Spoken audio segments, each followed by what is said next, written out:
Je suis heureuse d'ouvrir la 8e édition du Forum des métiers du lycée Acajou 2. Le Forum des métiers du lycée Acajou 2, c'est un forum très important pour le MEDEF Martinique. L'idée pour nous, c'est vraiment de faire en sorte, au travers de ce forum, il y a vraiment deux grandes parties, une partie avec des conférences, une partie avec des rencontres en classe, de faire en sorte que les jeunes que vous êtes, vos enseignants, rencontrent le monde de l'entreprise, pour répondre finalement aux besoins des entreprises. Ce que je peux vous souhaiter, c'est qu'après votre bac, que vous puissiez vous lancer dans les études qui vous correspondent. Mais aujourd'hui, je sais que vous les jeunes, vous êtes en capacité de changer de parcours quand vous le souhaitez. Donc mettez-vous toutes les chances de votre côté pour pouvoir être réactif. Monsieur le recteur est très attentif à tout ce qui concerne effectivement la possibilité pour nos élèves de découvrir les différents métiers qui existent et puis qui existeront d'ici quelques années. J'étais déjà parti dans, on va dire un mauvais chemin, on ne va pas cacher les mots. Et c'est tout cette histoire qui m'a fait comprendre l'importance de l'école, puisque aujourd'hui, qui du coup, moi je suis en licence. C'est exactement ça, c'est-à-dire que les limites, elles sont dans la tête et il ne faut pas du tout hésiter à aller jusqu'au bout de vos rêves et de vos ambitions. Il n'y a pas vraiment d'échec, mais il y a de l'expérience qu'on accumule et qui nous permet de rebondir. Les métiers en tension, comme nos intervenants ont dit, ce sont les métiers d'avenir, les métiers où les entreprises ont besoin de main-d'œuvre, les métiers qui ne sont pas pourvus. Les métiers liés au secteur sanitaire ou social, donc ce sont des métiers d'avenir aussi pour la Martinique, les métiers du bâtiment, les métiers de la gestion et de l'administration des entreprises. On a aussi besoin de métiers autour du secteur de la gestion et de l'administration des entreprises, donc comptabilité, secrétariat, donc gestion. Aussi des métiers autour de tout ce qui est boulanger, restauration. Donc il nous faut développer et structurer toutes ces filières. L'objectif était de parler aux jeunes lycéens des perspectives d'emploi privé à la Martinique dans les 5 prochaines années. J'ai présenté en 2 phases. Une phase liée au vieillissement de la population et les métiers qui étaient attachés, la silver economy, en expliquant bien les limites de cette perspective, en insistant sur la domotique et les métiers liés au maintien à domicile des personnes âgées. J'ai parlé aux jeunes des évolutions, notamment des process en matière industrielle, avec la nécessité pour eux d'avoir des formations Bac plus 3, Bac plus 4 minimum, en insistant sur les énergies renouvelables, sur le numérique, qui sont 2 filières qui peuvent permettre aux jeunes de revenir chez nous. Et puis, enfin, j'ai insisté sur le tourisme, qui est un secteur qui irrigue l'ensemble de l'économie. Donc 213, on continue. Je vous accompagne, venez.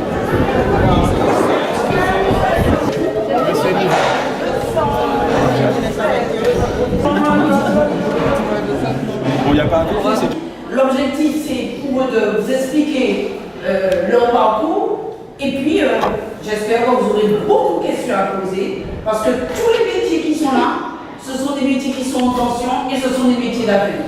Beaucoup de services à la personne au domicile. Il y a également aussi, j'ai pas d'horaire. C'est vraiment un métier physique, hein. Même à l'hôpital, en libéral encore plus. Il faut bien comprendre qu'aujourd'hui, on vit à une ère où, sans réseau informatique, on ne fait absolument rien. Ce qu'il faut comprendre, c'est que derrière, ce sont des métiers nouveaux, tels que des métiers de programmeurs en intelligence artificielle, mais c'est aussi des notions de sécurité.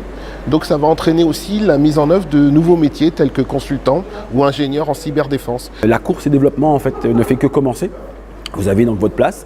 Donc aujourd'hui, en termes d'études, avec une STI 2D, vous êtes capable de faire donc de trouver une issue en terminale scientifique, voire même peut-être dans les personnes qui font des lettres, il est aussi possible de trouver votre voie en tant qu'analyste, pourquoi pas, analyse du comportement humain.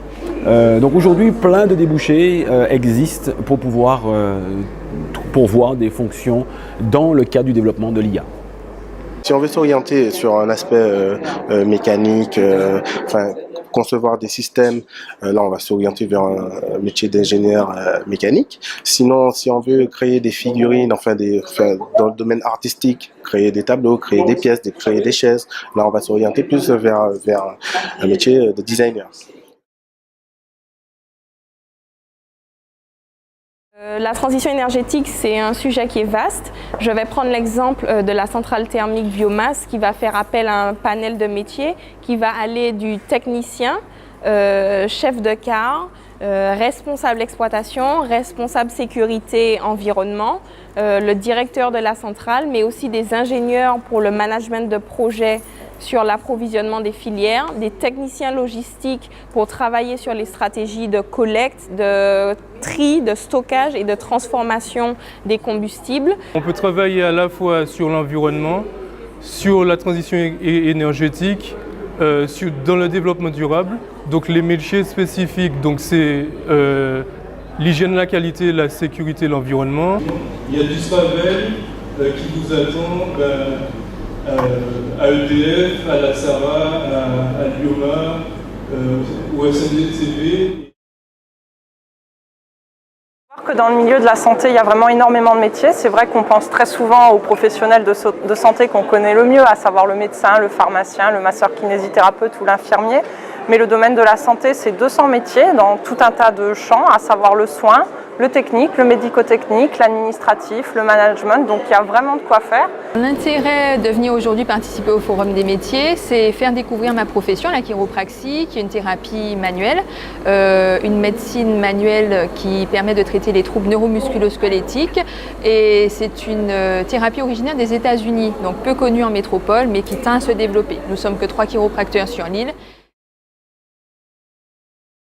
Je me présente Miguel Boissy, en situation d'handicap maintenant depuis 14 ans. Il m'est arrivé un grave accident de la route, accident de moto plus précisément.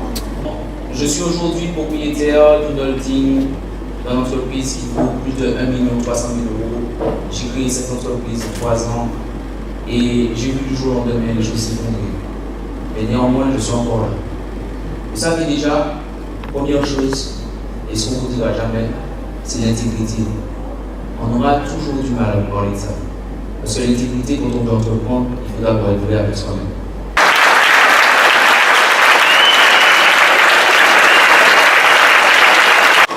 Et quand vous avez un projet d'entreprise, vous allez rencontrer 95% des gens qui vous diront c'est pas possible.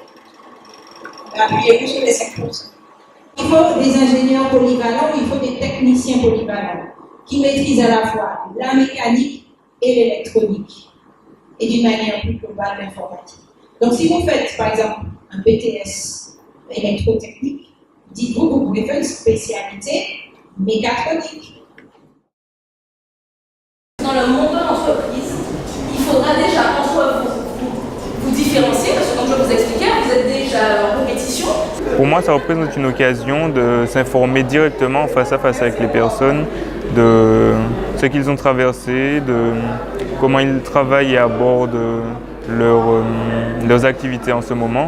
Les conférences me permettent d'avoir une relation entre entrepreneurs, certaines personnes qui ont déjà eu un certain parcours et des bagages pour savoir comment me diriger, ce que je dois faire et surtout pour me mettre en confiance sur mes études à venir. Les conférences du Forum des métiers étaient très instructives puisque déjà d'une part je suis en terminale, donc du coup pour Parcoursup ça nous aide vraiment beaucoup dans le choix des orientations. Des fois ça nous dit que bon, je vais plus trop choisir cette branche, ou des fois ça nous incite même à choisir la branche parce qu'on est intéressé, et le fait d'avoir des contacts avec des professionnels, on peut avoir un peu plus d'informations sur les métiers qui découlent de certaines formations.